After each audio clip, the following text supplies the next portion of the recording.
Google star rating ಹೆಸರಲ್ಲಿ ವಂಚನೆ. ದಾವಣಗೆರೆಯಲ್ಲಿ ಲಕ್ಷ ಕಳೆದುಕೊಂಡ ಶಿಕ್ಷಕಿ. ಗೂಗಲ್ನಲ್ಲಿ ನಾನಾ ಉತ್ಪನ್ನ, ಸ್ಥಳ, ಹೋಟೆಲ್ ಮೊದಲಾದವುಗಳಿಗೆ ರೇಟಿಂಗ್ ಕೊಟ್ರೆ ಹೆಚ್ಚು ಹಣ ಸಂಪಾದಿಸಬಹುದು ಅಂತ ಅಪರಿಚಿತರು ಶಿಕ್ಷಕಿಯೊಬ್ಬರಿಗೆ ವಂಚನೆ ಮಾಡಿದ್ದಾರೆ. ದಾವಣಗೆರೆಯಲ್ಲಿ ಶಿಕ್ಷಕಿಯೊಬ್ಬರು 8.11 ಲಕ್ಷ ಹಣ ಕಳೆದುಕೊಂಡ ಘಟನೆ ಆಗಿದೆ. ಶಿಕ್ಷಕಿ ಮನೆಯಲ್ಲಿದ್ದಾಗ ಅವರ ಮೊಬೈಲ್ಗೆ ಅಪರಿಚಿತ ಸಂಖ್ಯೆಯೊಂದರಿಂದ ವಾಟ್ಸ್ಆಪ್ ಸಂದೇಶ ಬಂದಿದೆ. ಗೂಗಲ್ ವೇದಿಕೆಯಲ್ಲಿ ಕೆಲವು ಉತ್ಪನ್ನ, ಸ್ಥಳ, ಹೋಟೆಲ್ ಮೊದಲಾದವುಗಳಿಗೆ ಸ್ಟಾರ್ ರೇಟಿಂಗ್ ಕೊಟ್ರೆ ಹೆಚ್ಚು ಹಣ ನೀಡ್ತೀವಿ ಅಂತ ಹೇಳಿದ್ದಾರೆ.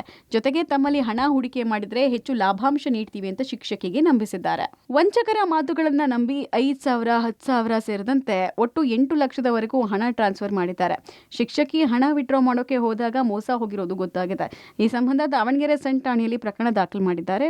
ಆನ್ಲೈನ್ ವಂಚನೆಗೆ ಒಳಗಾಗಬೇಡಿ ನಿಟ್ಟಿನಲ್ಲಿ ಪೊಲೀಸ್ ಇಲಾಖೆ ಸಾಕಷ್ಟು ಜಾಗೃತಿ ಮೂಡಿಸಿದ್ರು ಕೂಡ ಆನ್ಲೈನ್ ವಂಚನೆ ಪ್ರಕರಣ ಕೂಡ ದಿನದಿಂದ ದಿನಕ್ಕೆ ಹೆಚ್ಚಾಗ್ತಿರುವಂತದ್ದು. ಅದೇ ರೀತಿಯಾಗಿ ದಾವಣಗೆರೆಯ ನಿಜಲಿಂಗಪ್ಪ ಬಡಾವಣೆ ಶಿಕ್ಷಕಿಯೊಬ್ಬರು ಸ್ಟಾರ್ ರೇಟಿಂಗ್ಸ್ ನಲ್ಲಿ ಹಣ ಹೂಡಿಕೆ ಮಾಡಿ ದುಪ್ಪಟ್ಟಾಗುತ್ತ ನಿಟ್ಟಿನಲ್ಲಿ ಸಾಕಷ್ಟು ಒಂದು ಹಣವನ್ನು ಹೂಡಿಕೆ ಮಾಡಿದ್ರು. ಆದ್ರೆ ಯಾವಾಗ ಮೋಸ ವಂಚನೆ ಆಗಿದೆ ಅನ್ನುವಂಥ ನಿಟ್ಟಿನಲ್ಲಿ ಆಕೆಗೆ ಗೊತ್ತಾಗುತ್ತಾ ಆ ಸಂದರ್ಭದಲ್ಲಿ ಸೆಂಟ್ ಪೊಲೀಸ್ ಠಾಣೆಯಲ್ಲಿ ಕೂಡ ದೂರನ್ನು ದಾಖಲು ಮಾಡಿ ಈಗ ಹಣವನ್ನು ಕಳ್ಕೊಂಡಿರುವಂತಹ ಶಿಕ್ಷಕಿ ಸಾಕಷ್ಟು ಸಂಕಷ್ಟದಲ್ಲಿ ಇರುವಂತದ್ದು.